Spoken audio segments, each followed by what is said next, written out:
प्रिय मित्रों एवं मेरे प्यारे बच्चों, कल हम लोगों ने संविधान सभा का कुछ परिचय देखा था और इसके बाद हम लोग एक जानकारी दिए थे कि जो हमारा नेशनल फ्लैग है और आज हम लोग शुरू करेंगे राष्ट्रगान को। आप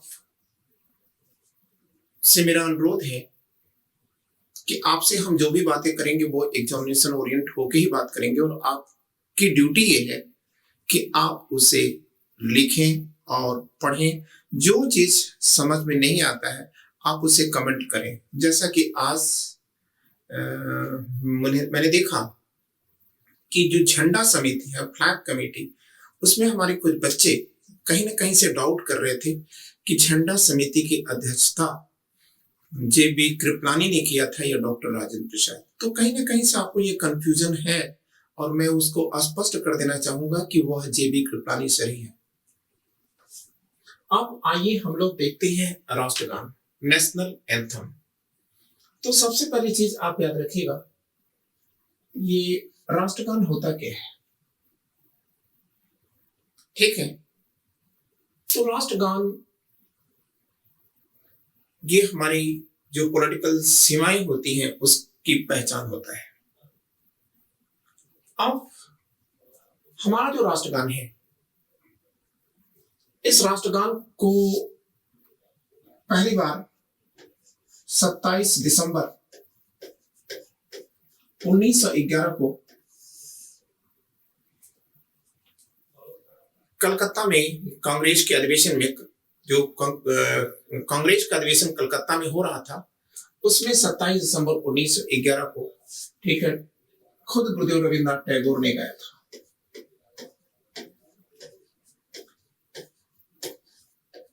अब हम लोग एक बात याद रखते हैं, वो ये है कि राष्ट्रगान को कहाँ लिखा गया, किसने लिखा, कब लिखा और इसका कैसे इसका प्रस्तुतिकरण हो रहा है, ये सब चीज हम लोग जानते हैं। तो सबसे पहली चीज आप याद रखिएगा कि जो मूल हमारा नेशनल एंथम है, राष्ट्रगान है, उसकी भाषा बांग्ला है। बांग्ला भाषा में लिखा गया था, लेकिन हम जो पढ़ते हैं या गाते हैं वो क्या है, तो आप कहेंगे कि सर वो हिंदी में गाते हैं। अब आपके मन में एक बात आ रही होगी कि इसका हिंदीकरण किसने किया था, क्लियर? तो आप कहेंगे कि सर राष्ट्रगान का हिंदीकरण ये आबिद हुसैन ने किया था।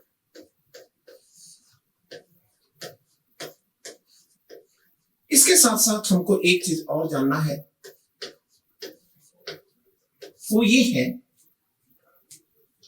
कि आबिद हुसैन ने ही इसका हिंदी के साथ उर्दू रूपांतरण भी किया है, क्लियर? और अब हम लोग 4th पॉइंट में जानेंगे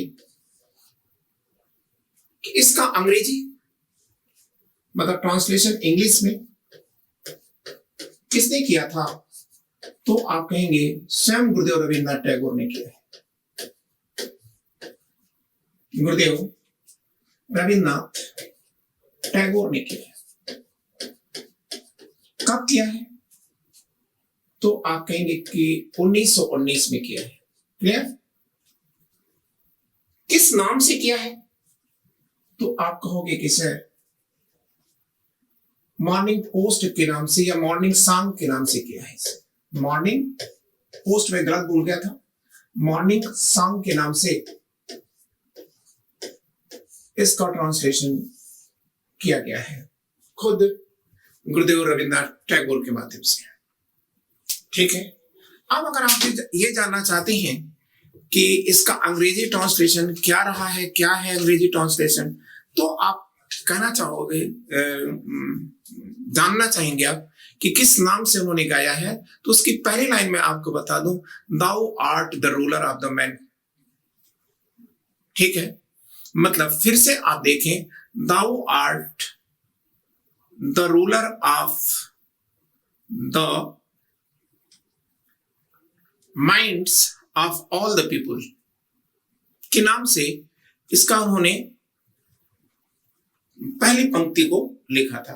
फिर से मैं आपको बता दूं, शायद मैं आपको स्पष्ट नहीं कर पाया।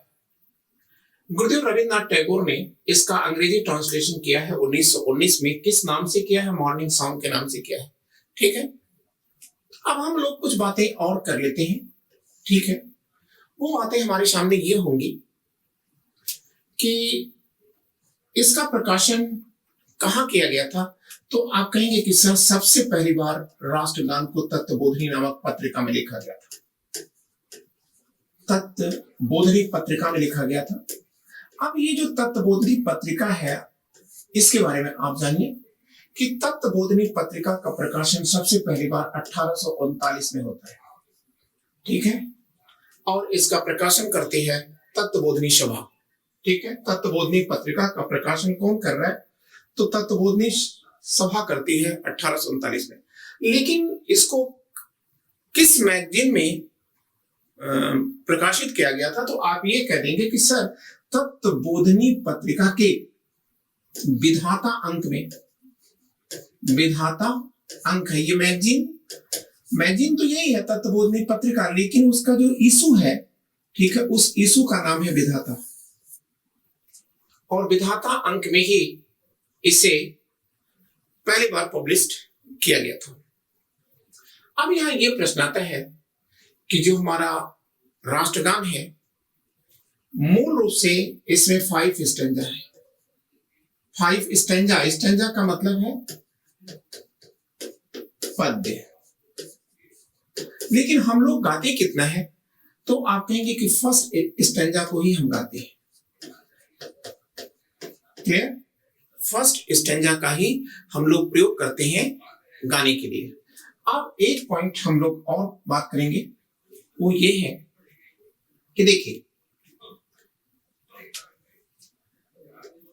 इसको गाने में 52 सेकंड लगना चाहिए।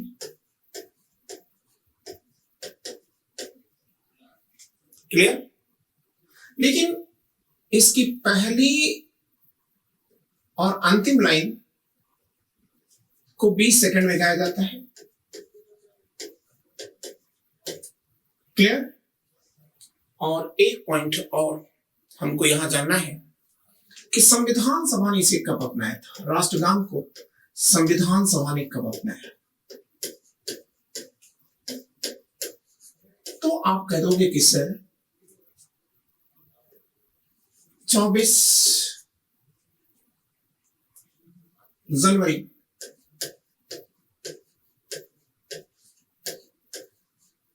1950 को इसे हमारी संविधान सभा ने अडॉप्ट कर लिया था। क्लियर? और यहीं पर हमको ये भी जानना होगा कि चूंकि हम लोग ब्रिटेन के शासित लोग रहे हैं, ब्रिटेन से लंबे समय तक शासित रहे हैं, तो आप याद रखिएगा ब्रिटेन का भी नेशनल एंथम हम जान लेते हैं, और वो है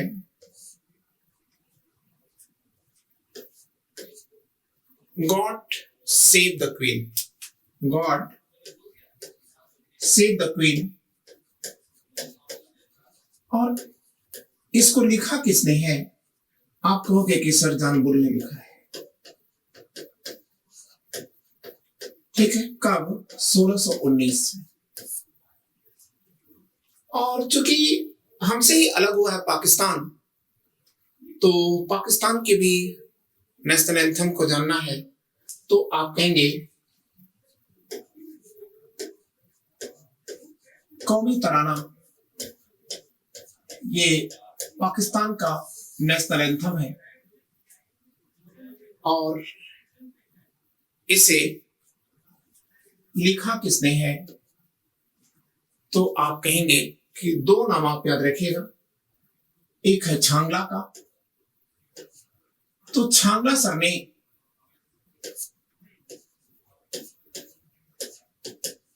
इसका म्यूजिक निर्मित किया है।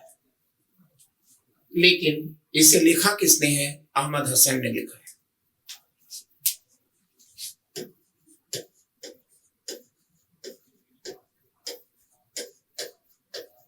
क्लियर? और अब हम लोग इस मैटर के बाद एक चीज और जानना चाहेंगे, और वो है कि हमारा जो राष्ट्रगीत है वो क्या है। क्लियर? तो हम राष्ट्रगीत पर जाएं इसके पहले हम आपको बताना चाहेंगे कि जो हमारा राष्ट्रगान है वह क्या है। एक प्रशस्ति है, ठीक है, एक प्रशंसा है, प्रेज है। किसके प्रशंसा में गाया गया था? आप बोलोगे कि सर जॉर्ज फिफ्थ और क्वीन मैरी के सम्मान में, ठीक है, यह गाया गया था। क्लियर? और अब हम लोग देखते हैं राष्ट्रगीत के बारे में। तो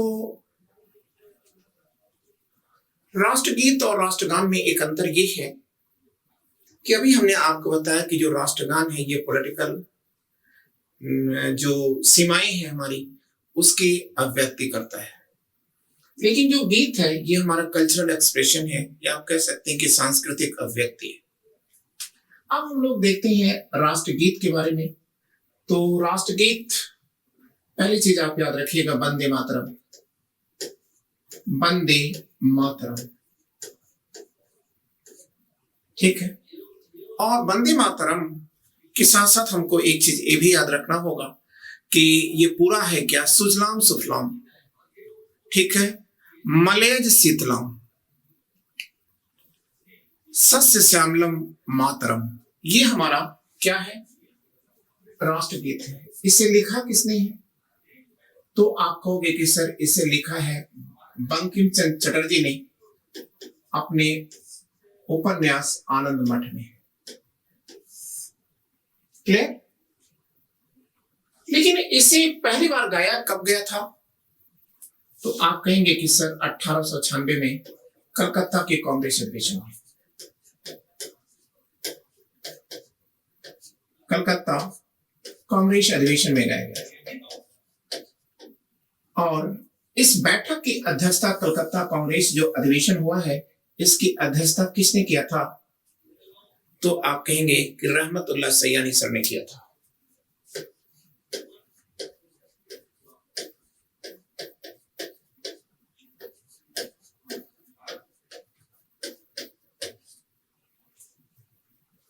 और अब हमको एक चीज और याद रखना है, वो ये है कि राष्ट्रगीत को भारत सरकार ने कब अपनाया था? तो आप बताएंगे कि सर 22 मार्च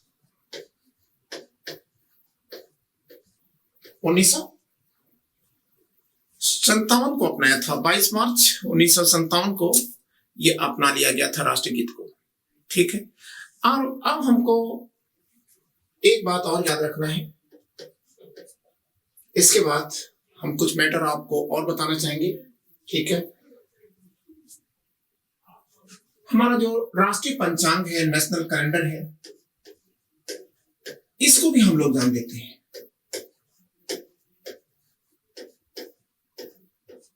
नेशनल कैलेंडर, तो आप कह देंगे कि सर जो हमारा राष्ट्रीय पंचांग है वो है शक संवत। क्लियर? और ये जो शक संवत है ये शुरू कब होता है? 78 एडी से होता है, ठीक है। इसी को हम लोग कनिष्क संवत भी कह सकते हैं। अब हमारे सामने एक प्रश्न यहां और उत्पन्न हो जाता है, क्लियर, कि जो राष्ट्रीय पंचांग है इसका पहला महीना कब शुरू होता है? आप कहेंगे कि सर 22 मार्च को। और पहला महीना जो है किस नाम से जाना जाता है? चैत। और इसका अंतिम महीना है वह किस नाम से जाना जाता है? तो आप कहेंगे सर उसे फागुन कहा जाता है। क्लियर? और अब हम आपसे एक बात और कहना चाहेंगे कि जो राष्ट्रीय पंचांग है, इस राष्ट्रीय पंचांग को कब अपनाया गया था? तो आप कहोगे कि 22 मार्च 1957 को ही राष्ट्रीय पंचांग भी अपनाया गया था।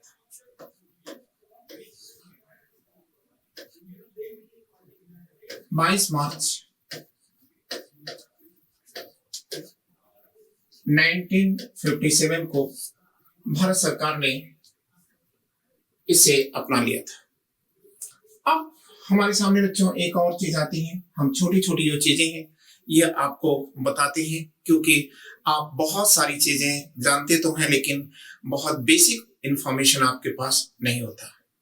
ठीक है, देखिए अगर आप राष्ट्रीय पंचांग की बात करना चाहते हैं तो इसके साथ साथ आपको ये भी जानना होगा कि हमारे यहाँ अन्य कैलेंडर भी प्रचलित हैं, जैसे बौद्ध संवत। ये क्या है? तो आप कहेंगे बौद्ध संवत या बौद्ध कैलेंडर की शुरुआत होती है 540 ईसा पूर्व से। फिर अगर आपसे पूछा जाता है कि सर जैन संवत कब शुरू होता है, तो आप बताओगे कि सर जैन संवत ये शुरू होता है 527 ईसा पूर्व से। क्लियर? लेकिन आपसे अगर पूछा जाता है कि भारत का प्राचीनतम संवत क्या है, तो आप कहोगे कि 70 संवत है। संवत ये भारत का प्राचीनतम संवत है और ये शुरू होता है 3076 ईसा पूर्व से। ठीक है, और दूसरा जो संवत है हमारे सामने दूसरा पुराना संवत जो है वो है कलि संवत।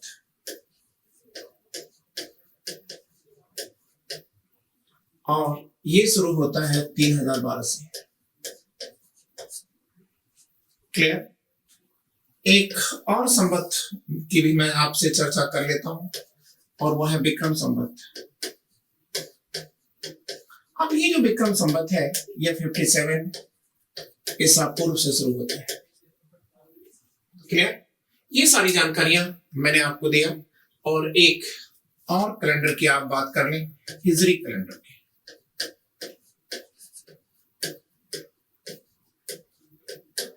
और हिजरी संवत शुरू होता है 622 ईस्वी से या एडी से। क्लियर? तो हम लोग इंडियन पॉलिटी को शुरू करने से पहले ही अपने आधार को बहुत ही पुख्ता करना चाह रहे हैं। मेरी कोशिश है कि आप कहीं से भी अपने को कमजोर ना पाए। तो आइए अब हम लोग अगली बातें भी करते हैं। अगला चीजें हमारे सामने क्या बचता है, तो आप कहोगे कि सर ठीक है, राष्ट्रीय पशु तो आप जानते हैं, राष्ट्रीय पशु है हमारा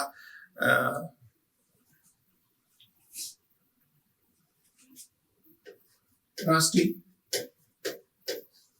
पशु ये है टाइगर, बाघ।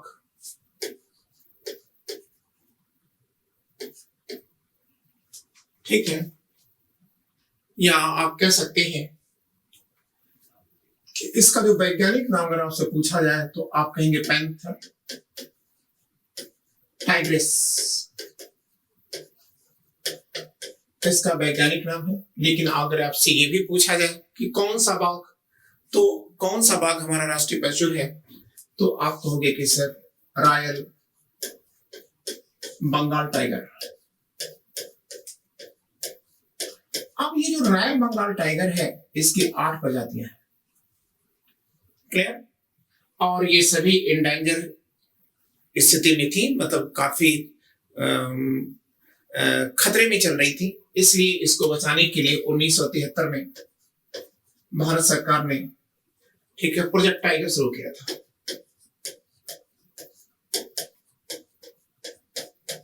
क्लियर? अब जब हम लोगों ने इतनी बातें पढ़ ली तो मैं चाहता हूं कि आप थोड़ी सी बातें और करें, और वो है राष्ट्रीय पक्षी हमारा क्या है।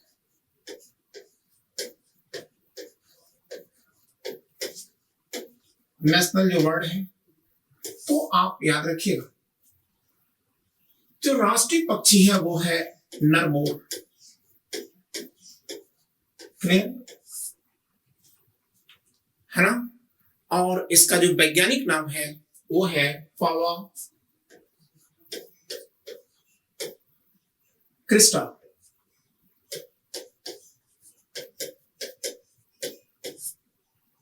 क्लियर।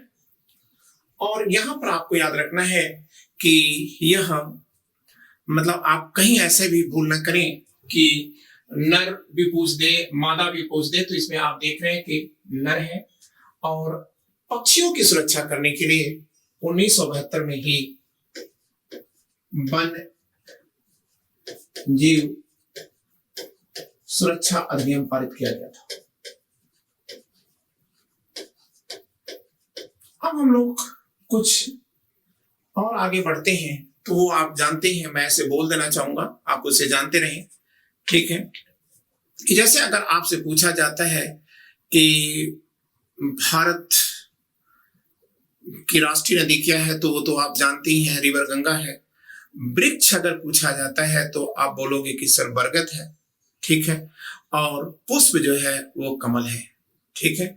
और राष्ट्रीय जो पुरस्कार है हमारा वो क्या है, तो आप कहेंगे कि सर भारत रत्न है। क्लियर। तो इस पूरी सूचना के बाद अब हमारे सामने एक रास्ता बचता है कि हम लोग अब एक नए टॉपिक की तरफ चलें, और वो है कि भारत में संवैधानिक विकास कैसे हुआ है।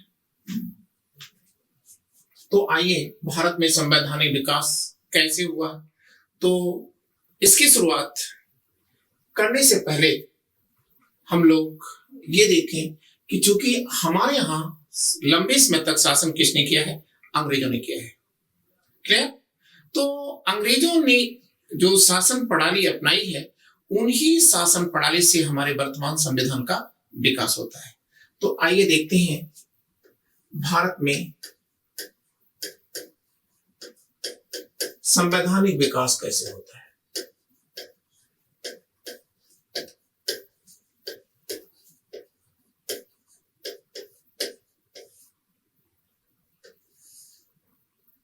क्लियर।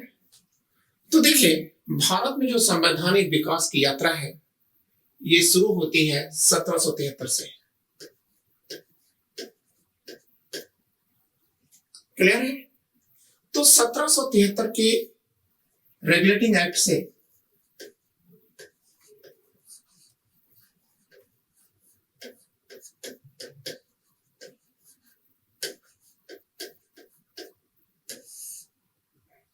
भारत में संवैधानिक विकास की यात्रा शुरू होती है। तो अब यहां पर सबसे पहली बात आती है कि ये रेगुलेटिंग क्या है।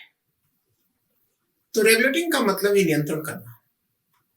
किसको नियंत्रण करने जा रहे हैं? अगर रेगुलेट करना चाह रहे हैं, नियंत्रण करना चाह रहे हैं, तो इसका मतलब है कि आप किसको नियंत्रण करना चाह रहे हैं और कौन नियंत्रण कर रहा है। तो यहां प्रश्न है, कौन नियंत्रण कर रहा है, कौन और किसको। ठीक है। फिर एक प्रश्न आता है, क्यों। क्यों। ठीक है। तो आप कहेंगे कौन नियंत्रित कर रहा है, तो आप कहेंगे ब्रिटिश संसद। ब्रिटिश संसद नियंत्रित कर रही है। ठीक। और आप किसको नियंत्रित कर रही है, आप कहेंगे कि सर कंपनी को नियंत्रित कर रही है। ब्रिटेन की जो कंपनी है, ईस्ट इंडिया कंपनी जिसे हम लोग कहेंगे आगे चल करके, ठीक है। वैसे तो डायरेक्ट ईस्ट इंडिया कंपनी कहना ठीक नहीं है, हम इसके बारे में आपको बताएंगे कि कब ये ईस्ट इंडिया कंपनी बदलती है। तो फिलहाल आपको एक सूचना हम दे देते हैं कि कंपनी 1833 में ईस्ट इंडिया कंपनी के नाम से जानी जाती है। ठीक है। लेकिन जिस समय इसका गठन किया गया था, वो वर्ष था 1599, और तब इसका नाम था मर्चेंट एडवेंचर्स। ठीक है। लेकिन अभी आपको इसको जानने की जरूरत नहीं है। अभी आपको इतना याद रखना है कि ब्रिटिश संसद, ठीक है, ईस्ट इंडिया कंपनी को नियंत्रित कर रही है। ठीक। अब यहां प्रश्न आता है, क्यों नियंत्रित कर रही है। नियंत्रित करने के पीछे कुछ तो लॉजिक होगा। तो आप कहोगे कि सर ब्रिटिश पार्लियामेंट कंपनी को या ईस्ट इंडिया कंपनी को, आप ये जानते हुए कि ईस्ट इंडिया कंपनी नाम इसका 1833 में आ रहा है, क्लियर, लेकिन फिर भी हम कह रहे हैं ईस्ट इंडिया कंपनी। तो ईस्ट इंडिया कंपनी को क्यों रेगुलेट किया है, क्यों रेगुलेट किया गया? तो आप कहोगे कि सर इसलिए रेगुलेट किया गया क्योंकि कंपनी की जो फाइनेंशियल कंडीशन थी, वित्त की जो स्थिति थी, यह काफी कमजोर हो चुकी थी, क्लियर। अब ये कमजोर हो गई, तो क्यों कमजोर हुई थी? जो अगर कंपनी की वित्तीय स्थिति कमजोर हुई तो यह कमजोर क्यों हुई? ठीक है, आप याद रखेंगे कि इसकी वित्तीय स्थिति इतनी कमजोर हो चुकी थी कि इसके शेयर का मूल्य गिर चुका था।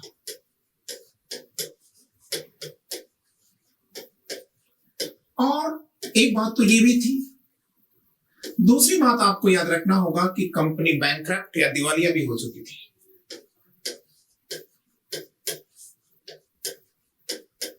क्लियर?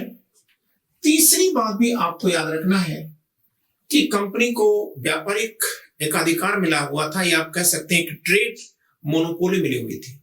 और इस ट्रेड मोनोपोली प्राप्त करने के एवज में, ठीक है, कंपनी 4 लाख पाउंड ये वार्षिक ब्रिटिश सरकार को देती थी। लेकिन वित्तीय स्थिति इतनी कमजोर हो चुकी है कि न तो वो उसका मतलब शासन का संचालन भी नहीं कर पा रही है, और उसके शेयर का मूल्य गिर चुका है, वो दिवालिया बनने की स्थिति में आ चुकी है, और 4 लाख पाउंड जो इसे ब्रिटिश सरकार को चुकाना था वो भी चुका पाने की स्थिति में नहीं थी। और बातें क्या थी? तो देखिए, कंपनी में भ्रष्टाचार था।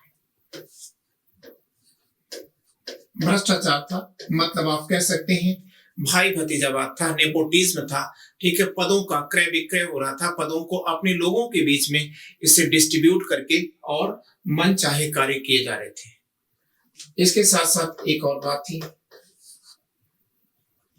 कि कंपनी में संवेदनाओं का अंत हो चुका था। 1770 में अकाल पड़ा हुआ था, क्लियर, 1770 में अकाल पड़ा हुआ है, और इस अकाल में जबकि भारत में खाने पीने की तमाम कमियां हो चुकी थी, लेकिन फिर भी कंपनी के कर्मचारी अनाजों का भंडारण करके और उसे ऊंचे दामों पर बेच रहे थे। फिर इसके बाद हमको एक पॉइंट और जानना होगा, वो क्या है? तो आप कहेंगे कि सर 1769 में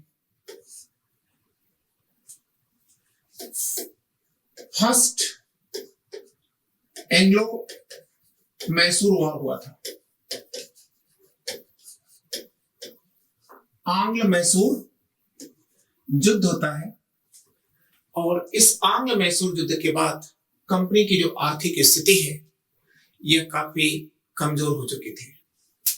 और अब हम 5th पॉइंट आपके बीच में लाते हैं, और वो है कि बर्गाइन समिति की रिपोर्ट।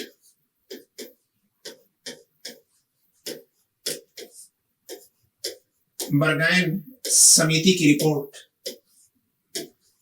अब ये बर्गाइन समिति क्या है? तो आप कहेंगे ब्रिटिश संसद द्वारा निर्मित की गई एक कमेटी है।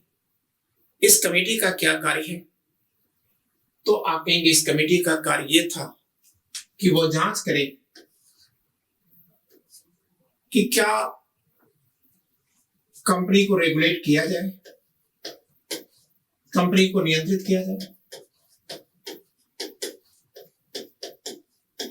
और क्या कंपनी को ऋण दिया जाए।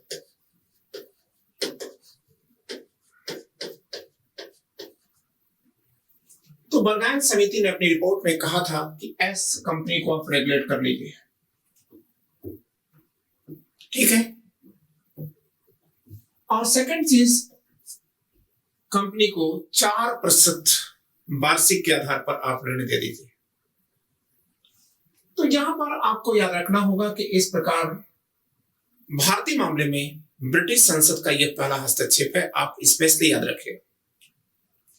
एक और पॉइंट है, रेगुलेटिंग एक्ट के आने का एक और रीजन है, और वो रीजन है क्या है, तो आप कहेंगे ब्रिटिश संसद में जो सांसद हैं, ये सांसद ये लगातार मांग कर रहे थे कि कंपनी भ्रष्ट हो चुकी है और कंपनी की मोनोपोली समाप्त करके उसे नियंत्रित कर लिया जाए। और यहां पर आपको एक बात और याद रखना होगा कि जो कंपनी के कर्मचारी थे, इनके भ्रष्टाचार के कारण ही इनको ब्रिटेन में नवाब कहा जाता था। और इन्हीं परिस्थितियों में रेगुलेटिंग एक्ट को पारित किया गया था।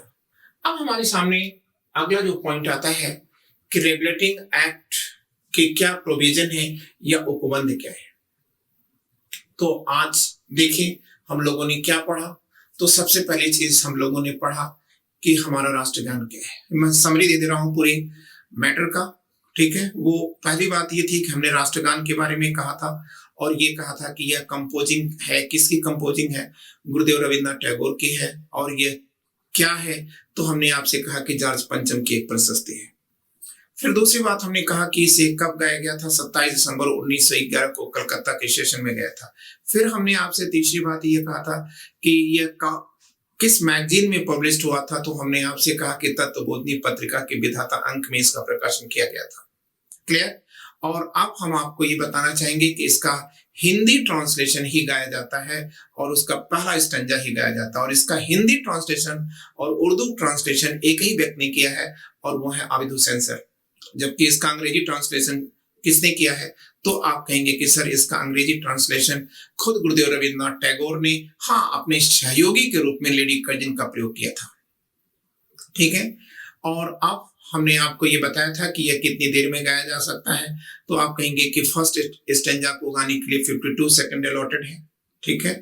और जो ऑफिस में गाया जाता है वो पहली और अंतिम लाइन गाई जाती है, और इसके लिए 20 सेकंड का प्रयोग किया जाता है। और इसमें अगर ये भी पूछा जाता है कि इसमें किस वाद्य यंत्र का प्रयोग किया जाता है, तो आप याद रखिएगा हमारे राष्ट्रगान में पियानो नामक वाद्य यंत्र का प्रयोग किया जाता है।